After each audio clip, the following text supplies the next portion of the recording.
Thank you all for inviting me to be here. I worked at Yale for 40 years, longer than many of you may have been here, been around. So hopefully I can bring some perspective. And I think the notion that change occurs through small changes accumulating over time is absolutely a theme that you'll see that I have as well. The thing that brings us together this morning, though, is a common passion for learning. The very reason that we're in this room is because we care about how students learn, about how instructors teach, and how information technology can make that better. So I've spent 40 years with that passion. I know that you share that passion. You're going to see that I get excited every once in a while. I hope that's okay. So I want to try and share some observations and some of my passion with you all as we talk about how information technology can support learning and teaching. Now, for this talk, I'll use the word learning to summarize all of that because it gets a little awkward to do the whole thing. Thank you for that introduction. This is a slide that parallels what you have in the program about my own background. It's helpful to know that I am familiar with many of the things that you all do. I worked in academic technology for 15 years before I became CIO. I loved supporting students. I loved supporting faculty. We also did some work over the years. For example, BitNet was an early international network preceding the worldwide internet. So I had the privilege of working on expanding that around the globe. As a co-founder of BitNet, Yale was a co-founder of BitNet. Also, we did an early online learning program in the late 90s with Stanford, Princeton, and Oxford University. It was really a lifelong learning. It wasn't an education program in the degree sense. So I gained some experience there. And if any of you have seen Open Yale courses, that's something that my team developed. So I am excited about what's happening with learning and continue to be involved with it. My thesis is that learning has never been more in demand, globally, as well as in the US. IT has innovated relentlessly, but from a student's point of view, learning is still constrained by costs, availability, effectiveness, choices. I do think that learning is undergoing major change. We now have a mature digital foundation. Back when we tried to do all learn in the late 1990s, it was everything we could do to have a learning management system that would stay up on an international, to serve an international basis. Today, that works. We have massive resources being invested in learning, and I'm going to tell you why I make that claim and try and explain why I think that's true. Most importantly, from my point of view, is we're getting information now, feedback on what learning works, what tools and techniques work that I would have loved to have had 15 years ago, but we couldn't really tell. And as we accumulate that feedback, we're going to produce a continuous improvement cycle by learning from what's happening and improving what we're doing as a consequence. Collectively, these changes are freeing those constraints, and as I suggest, learning is unleashed. It will be more accessible, credentialing options will expand, we'll have new learning approaches and significantly improved effectiveness. Our approaches will continue to improve over time. And if you'd like, I have snake oil available, like so much technology, that I can sell you after the conversation. So one thing I can tell you, in 40 years of information technology work, I've heard it all before. This is the breakthrough. It's going to be the time. The time for change is here. It's about to happen. It's about to happen in learning. I've been playing that game since 1991. So for me to come up here and say that I genuinely think that it is about to happen is different. So I do believe that those changes will accumulate, and our introduction talked about embracing change and the challenges of change and the potential resistance to change. But I think there will be change, and I believe there will be disruption. So that can be threatening, and we'll have to think about the difference between change and threat. So here's my version of the quote that was already presented, Roy Amara's law, also called Amara's law. We often are enamored of the big bang of the new technology and think of the immediate impact as being very big. Usually, the immediate impact of new technology is not very big, but the effect over time can be gigantic. So if you look at that IBM PC in 1981 and you reflect on what it did in 1981, not really a whole lot. This is irreplaceable in the way that we work today, and that's the accumulation of small change over time. So maybe I exaggerate, and I'll be disappointed if there aren't those among you who say, nope, he's wrong. I don't agree. I want to hear you. What I say is my perspective. You may disagree. I might be exaggerating. However, I'm still going to take my position. Prospects have never been better, but it's going to be a wild ride. Put on your seatbelt. So, I think many of us would understand and agree with the urgent need for cost-effective learning. The need for learning is growing worldwide. Costs for U.S. higher education is in crisis. This is a major political issue for us in the United States. It's simply unsustainable. Government support in the United States is diminishing. So there's a bigger gap than ever between what education costs and what students can afford. The education model in the US cannot scale to meet the needs of the world. And I use that, I talk about the US because that's what I know best, but I don't know of any education model that truly can scale to meet the needs of the world. I am a big admirer of the education model in the US. I'm a product of it. I love it. I learned so much. And I wish that for everyone, but we probably can't afford that for everyone. So we might need to seek alternatives. We might need to innovate. Many of us in the field think that IT ought to be part of that equation. Have you noticed IT innovation? So we've already had one picture, which was the 1981 IBM PC. So let me ask for a show of hands. How many of you today use technology that didn't exist when you were in college? All right, that's pretty easy. I put up both hands because I didn't have any technology when I was in college. How many of you expect children today to use different technology when they're in college than what we're using? Right? We all get it. Technology is changing. We're going to have to deal with that. So this is a picture taken from a recent New York Times article of a quantum computer. Now, I've been following quantum computing for 5 years, and from my point of view, it was a complete fantasy. It sounds terrific, very fast, solve all these specialty problems, but it runs at an absolute zero, and you have to program it for each problem that it's going to solve. The computer is dedicated to solving that particular problem for the time that it runs. And it's this miracle kind of a thing. You load it all up, and 10 minutes later, it's sorted through billions and billions of possibilities. This is going into production to solve a particular kind of a problem. I'm astonished. So if anything, the pace of IT change and innovation is increasing. That's our background. Question for us is, can we use that IT to improve learning? So many of you will have done things like this. I always like to show off a little bit. So let me see if I can just show. These are some of the projects that we did when I was at Yale.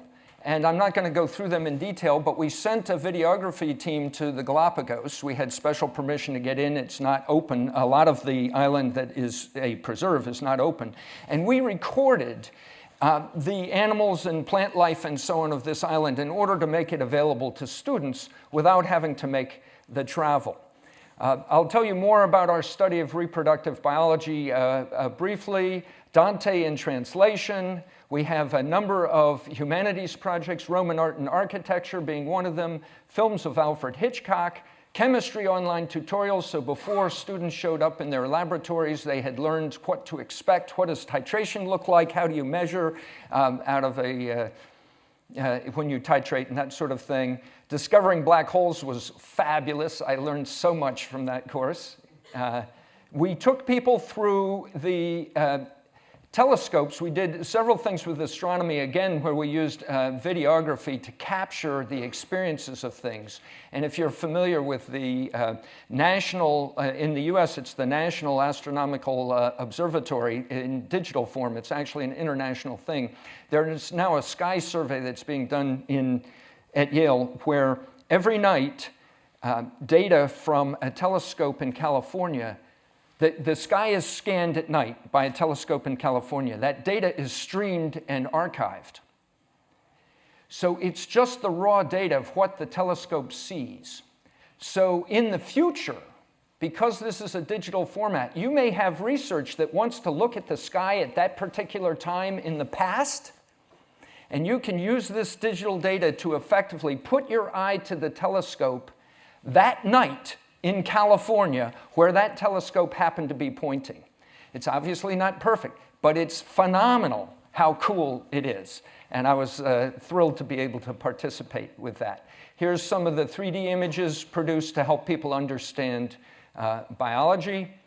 Coins, which serve as a form of history in Roman antiquity. So one of the ways that you study Roman antiquity is by the stampings on the coin. One of the ways that the emperors made their presence known was issuing the coin of the realm, and that's how you knew who was in charge. So I thought that was quite interesting for me. Here's the virtual tour of the Kitt Peak Observatory. Now, just because you'll know that Derek Bruff will be up next and talking about active learning, something that I was very excited about that we launched just before I left, but the renovations hadn't completed before I left in June of 2011, was to create a classroom that tried to enable active learning using technology. So this is just a picture of it. It shows the active learning sort of settings supported with technology. And touring the Georgetown campus here yesterday, similar kinds of setups there. I know all of you have them. I just want to say that I was very pleased to help get some at Yale as well. So those are some of the things that we've done. Now, how effective has all of this been? One of my favorite examples was in 1995, we did this reproductive biology animations. And it shows, for example, how when an egg is fertilized, the cellular changes in the edges of the egg occur so that it can't be fertilized by more than one sperm. This is pretty important for reproduction because otherwise you can get multiple fertilizations. And the faculty member produced these with our assistants. And his one measure that this worked is he's now crammed 20% more material in the same course. And he feels that the student accomplishment is equal to what it had been. So there's at least a little bit of an outcome measure. One of the things that's frustrated me, though, for 15, 20 years in this field is how do we know if what we're doing is effective? And we'll come back to that theme.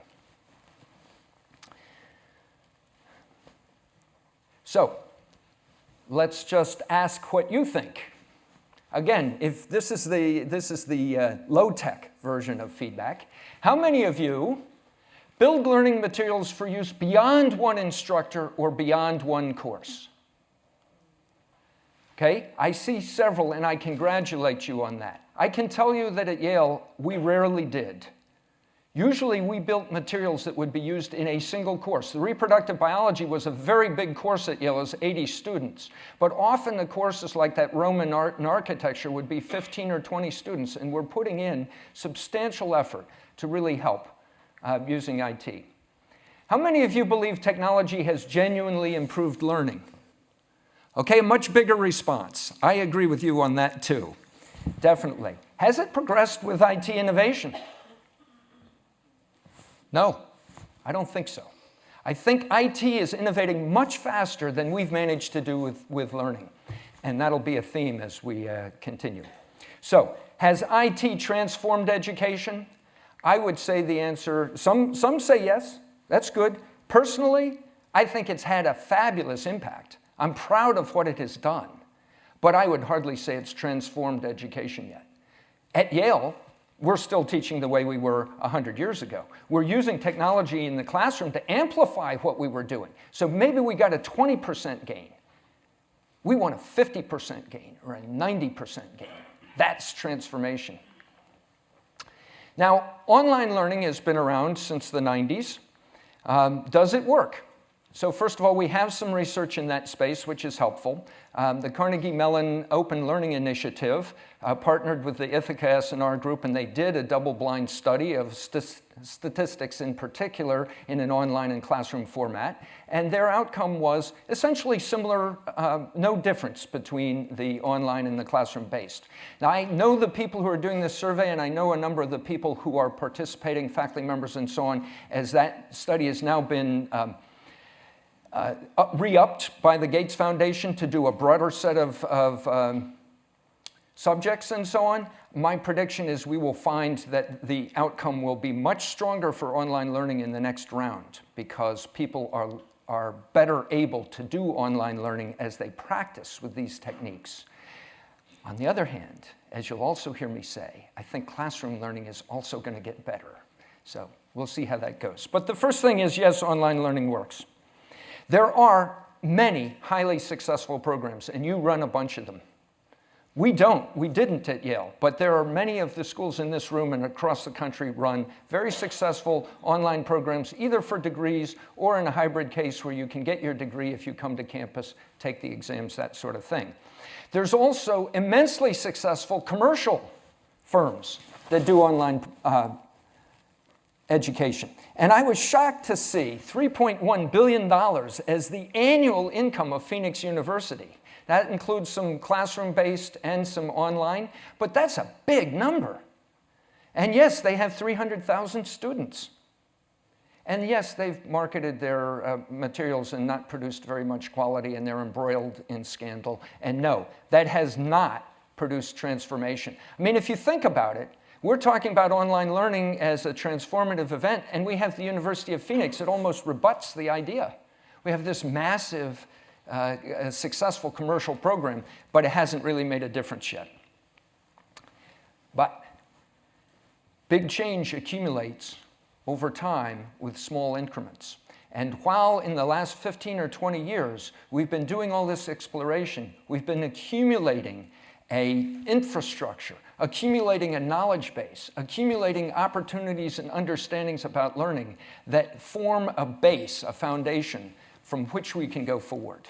And that's very relevant to this conference, Innovation Today, Tomorrow, and the Future. The climate is ripe for experimentation. We can deliver industrial strength level IT infrastructure now. While it's not universal, IT is available across our countries much deeper to potential students. That was a problem for us in the 1990s. Many of the people who wanted to access All-Learn didn't have internet access or a place where they could go and get it. It's still true today, but it's much less so. Online learning has great promise and a great foundation. New options are springing up. Now, I use some jargon in here because I'm assuming most of you will be familiar with some of these things. Maybe you aren't always. The flipped classroom is where you show videos to a student at home. They sort of do their studying using electronic materials, and they come into the classroom and use classroom time for discussion. That's the classic so-called flipped or hybrid classroom. The Khan Academy, if you haven't seen it yet, you're going to go on the internet and check it out. I know it's well worth doing. The MOOC we'll talk more about, and I'll ask about what you know about MOOCs in a minute. And Minerva is this enterprise that I was informed by a person yesterday about and reminded by, and it's an attempt to create a complete elite online university, an elite university fully online. And there's lots of other options that are springing up. So it's my claim that the meteor shower has begun and disruptive change is launched. The disruptive event, online learning reaches critical mass. The MOOC demonstrates that, so let's talk about the massive open online course briefly. How many of you know what a MOOC is? Almost everybody, but not everyone. Let me take 1 minute to describe. So you will have heard, maybe you haven't heard, but several different faculty members at Stanford are credited with starting companies that offered free online courses on the internet to massive numbers of students. The first machine learning class enrolled 150,000 students in that one course. That's where the word massive comes from. Open, it's available to anyone. There is no prior registration. You can just go and try it out. Online is obvious and course. So this is what a MOOC is. Pardon the jargon, but it turns out to be easier to say than massive open online course. Sometimes I'll just say massive open. How many of you have taken a MOOC? Okay, I'm predicting that that is going to go up. Because if you haven't, I think you want to. You won't believe the experience. It's shocking what the experience in a MOOC is, and I'll tell you why in a minute. How many of you are developing online courses or MOOCs in one form or another, either online or MOOCs? Several, but mostly classroom-based, okay? And one of the things that I'm going to claim is that we're going to learn an awful lot in this new online environment, and we're going to take those lessons from the online environment and apply them in our classroom. We're also, and Derek and I had a nice conversation over dinner talking about lessons that we have from the classroom and thinking about how to take them online. So much of the active learning right now is classroom-based.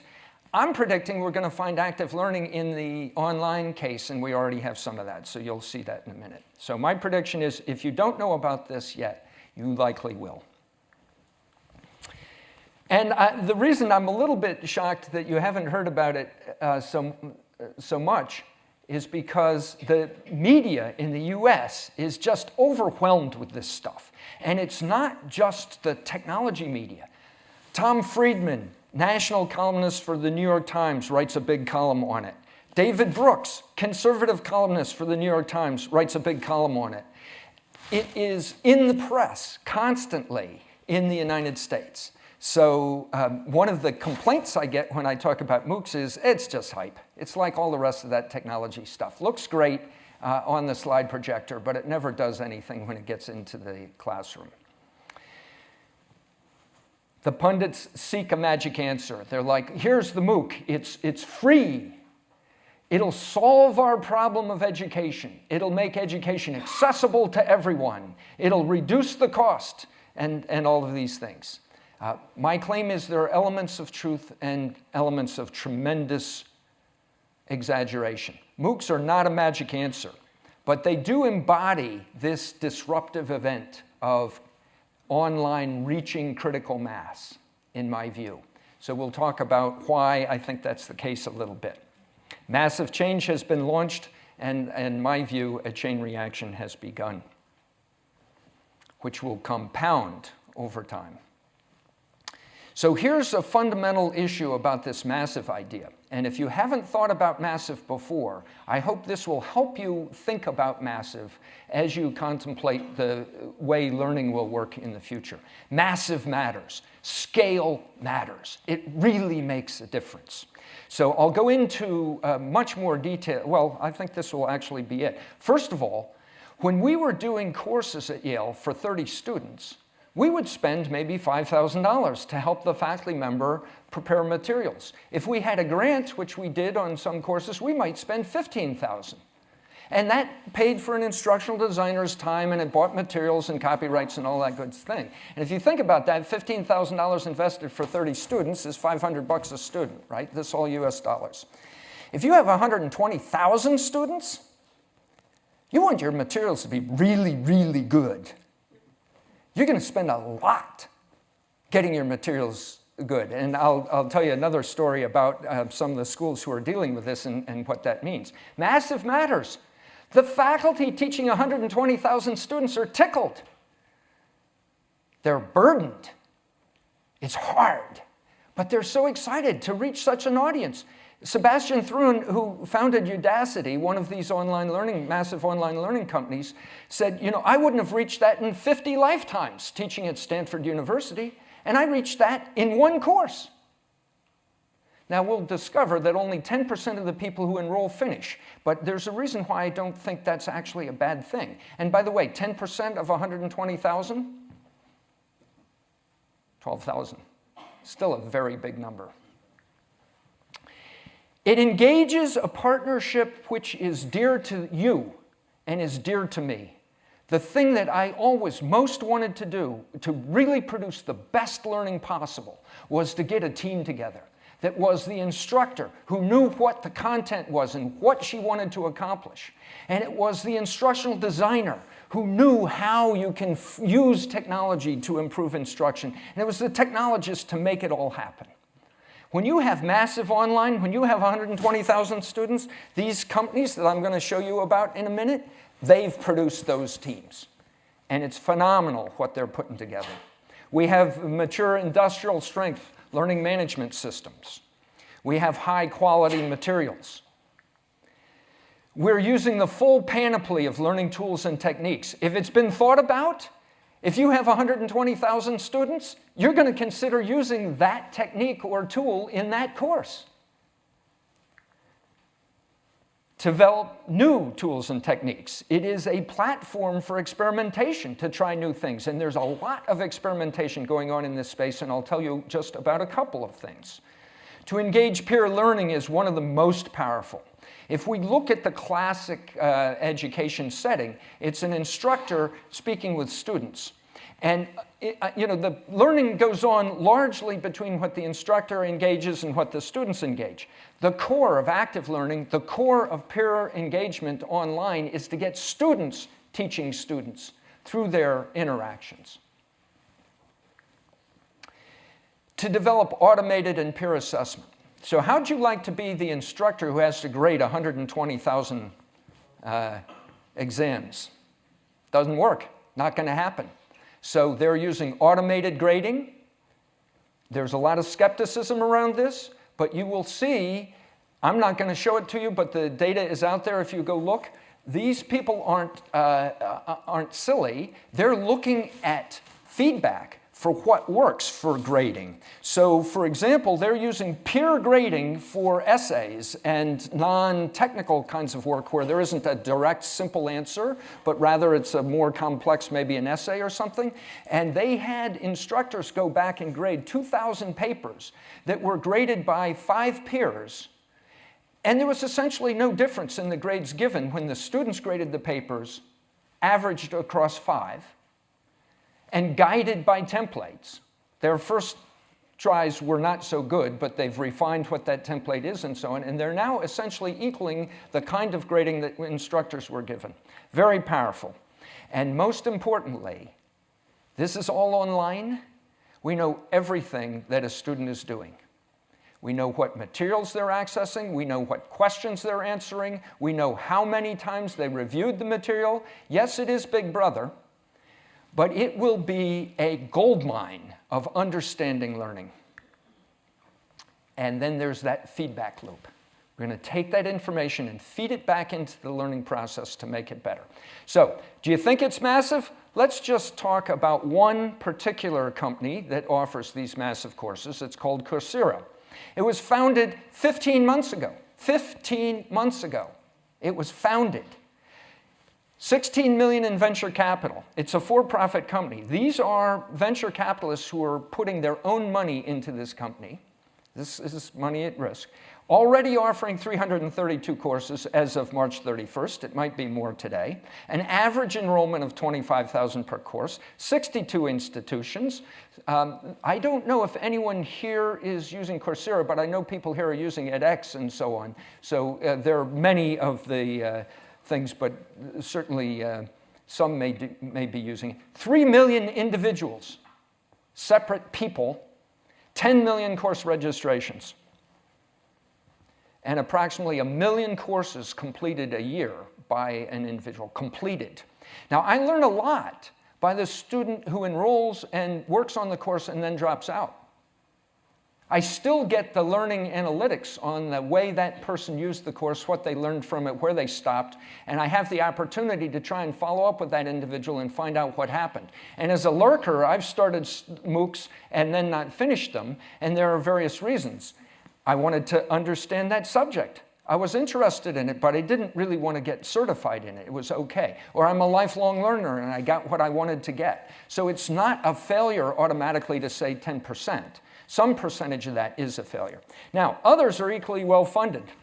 So Udacity is like Coursera. It's a for-profit. It's got 16 million in venture capital. Khan is a nonprofit, and he's gotten a bunch of grants, which amount to $7 million. edX has $30 million of university funding. Now, you all are used to the state and the institutions providing funding for this. In the US, this is unheard of. You know, you don't have MIT and Harvard putting up that kind of money for learning. Maybe for a research center, but not for learning. That's really cool from my point of view. So I talked to my colleagues at North Carolina, who just launched 4 weeks ago. And they said, we just can't believe it. It's unbelievable what's going on. So we have 4 courses. We're getting 5,000 registrations across those courses every week. The faculty are going berserk, but they're so excited. And we're killing ourselves getting the material together. But it's so exciting. The whole campus is excited. The faculty are excited. They want to know what we're learning and where to go from there. So when Derek and I were having dinner the other night, he said, well, you know what? Vanderbilt just put up, I think it's 5 courses. He described the exact same experience. I haven't heard any school that has experimented with MOOCs not say the same thing. I never thought about what it is to prepare materials for 20,000 students in a course. And I'm going to publish that. It's going to be free and open. People are going to see if I come across stupid. I want it to be right. I'm going to really work at getting it right. I'm going to spend a lot of time to try and get it right.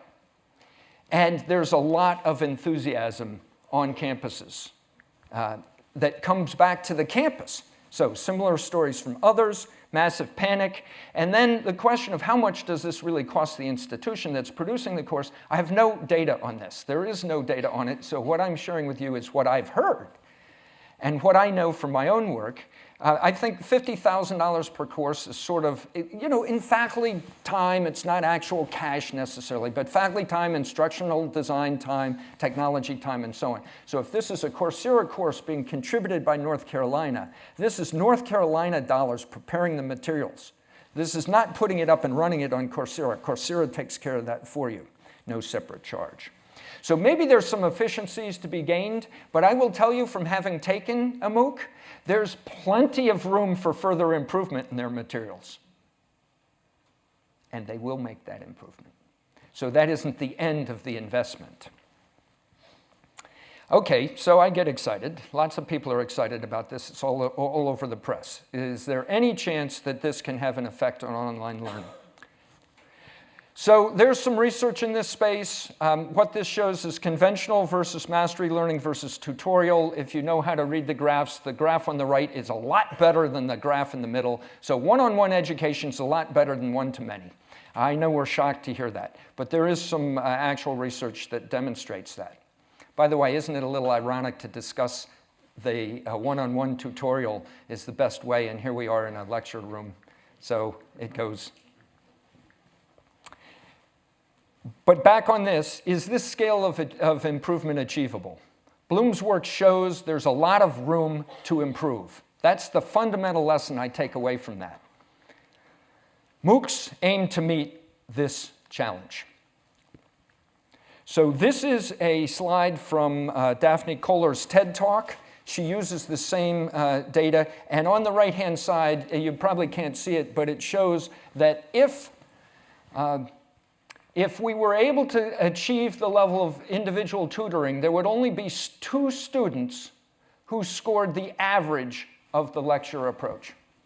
That's a transformational change. So it shows what's possible, and further, it shows that the MOOCs have made that a goal. All right, I'm not going to go through all the detail here. I'm going to wind this up a little bit. But there's lots of stuff going on in the online world that we're not familiar with. Mastery testing, in-video questions. You see a segment, you get a question. You can't proceed until you've answered the question correctly. That's a sort of a mastery technique. Self-organized face-to-face and virtual student groups, peer grading, all sorts of stuff. Data at scale is meaningful. So I won't pose these, but most LMSs have all this data today. Most of us don't use it. Why not? We only have 25 students in the course. We probably know each student individually. We don't really need learning analytics to know how our students are doing. However, with Massive Online, you don't know your students. The only thing you have is learning analytics. And you must use that data or you're not paying attention to your students. And because of scale, that data is truly meaningful. It tells you that you've got a problem in this video or in this quiz question. So the presidents of Harvard and MIT agree. Not only did they put $30 million in it, they put an editorial in the Boston Globe that says basically edX students are getting feedback and student behavior can be studied to understand learning, and we're going to bring that back to the classroom. So we're going to use analytics to improve learning. I've said much of this already. The continuous learning feedback loop is the magic sauce. That's the magic sauce for why this is disruptive, in my view. Classroom versus online, both will be widely used. It's not an either-or. The goal is to transform learning. One of the mistakes people make is this is about MOOCs. It's not about MOOCs. MOOCs represent the maturity that we have in applying technology to learning. The goal is to transform learning. So I would show you about Duke. I have a number of the Coursera courses that Duke does in picture. We don't really have time to look through that. 180,000 registrations for the 11 MOOCs. And the campus is very excited. And in fact, they opened a student creative incubator lab, partly from the enthusiasm that's emerging as they're looking at this. This is a change that the various campuses are seeing as meaningful. Now I'm going to quickly cover another important dimension. Not only is MOOCs transforming the way learning can occur, but it's also helping us realize what online learning was already hinting at. The degree is not the only form of education.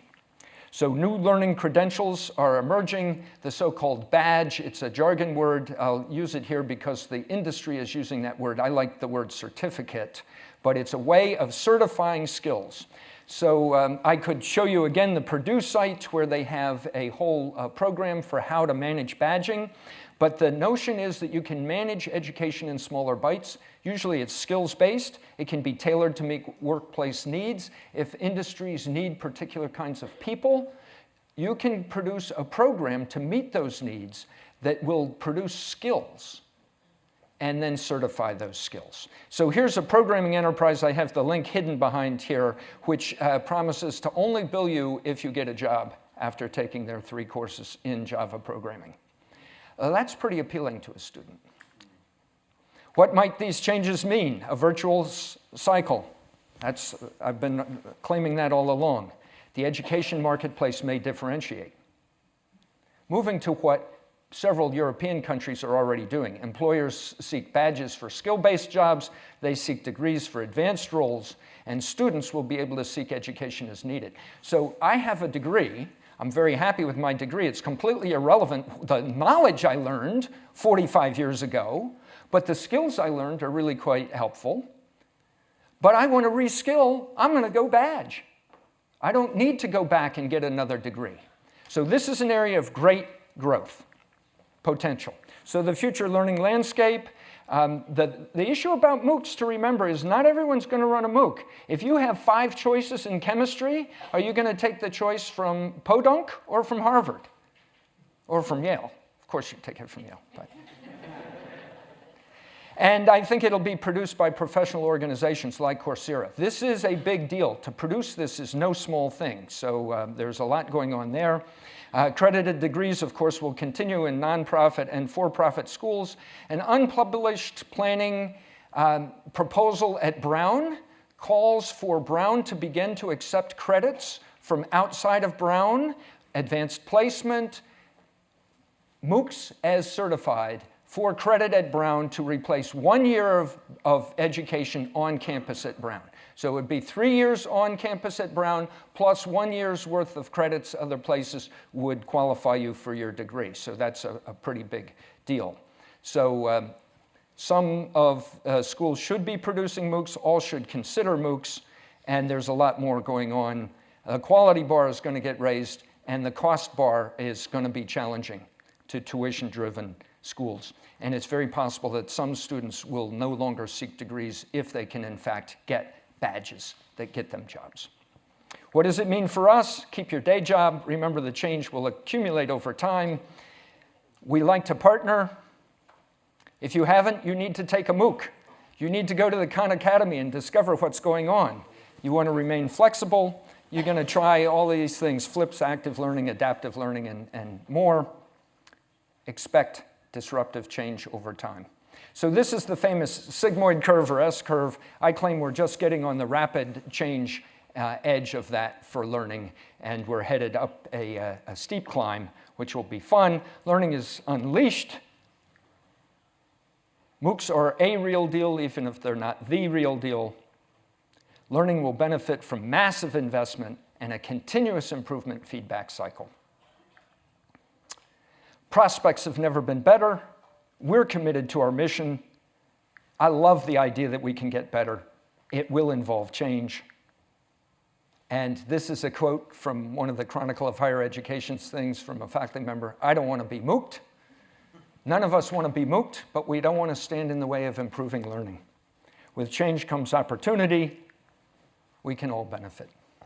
So that's my view of why we're at a saddle point and facing disruptive change in the higher education landscape. Thank you.